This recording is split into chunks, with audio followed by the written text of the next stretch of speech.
18 anos separan estes dous cartéis. O Ardelucus celebra a súa maioría de idade do xoves 13 de xuño o domingo 16. O Ardelucus é orgullo de cidade, o Ardelucus é posta en valor do patrimonio, o Ardelucus é como un movimento social pode levarnos ao máis alto. A entrada das lexións romanas pola ponte sobre o Miño abre 4 días de festa de recreación histórica das orixes de Lucus Augusti. Son cerca de 400 actividades con sorpresas.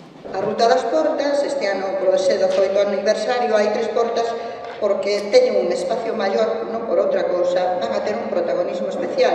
Un é a Rúa do Teatro e outra é a Porta de San Fernando e a de Bispo Aguirre, que vai ter unha importancia maior porque a de Bispo Aguirre nos vai a contar a historia de Lucus Augusti. A Castra volverá ao Parque de Rosalía, agás o campamento de Caetra Lucensium, que estará na Rúa San Froilán. Poderánse seguir 3 rutas, a dos campamentos, a da comida e a dos museos. Son a vintena de asociacións as que dan vida ao Ardelucus. A ela xúntanse as procedentes doutras cidades. Os dacios son de Moldova, é a primeira vez que a República de Moldova vai estar presente en Lugo. Xuntas desfilarán o sábado día 15 polo paseo peonil da Ronda da Muralla. O circo, os bautizos, as bodas celtas e romanas non poden faltar na festa de interese turístico nacional a que acoden milleiros de persoas.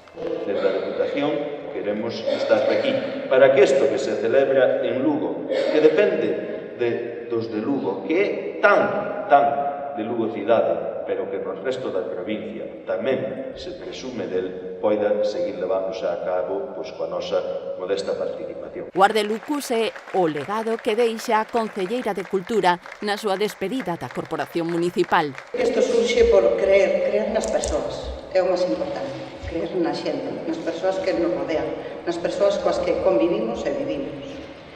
Eso foi o que deu o fruto para que chegáramos hasta aquí. Ao rematar esta información, restan 35 días para iniciar a festa romana.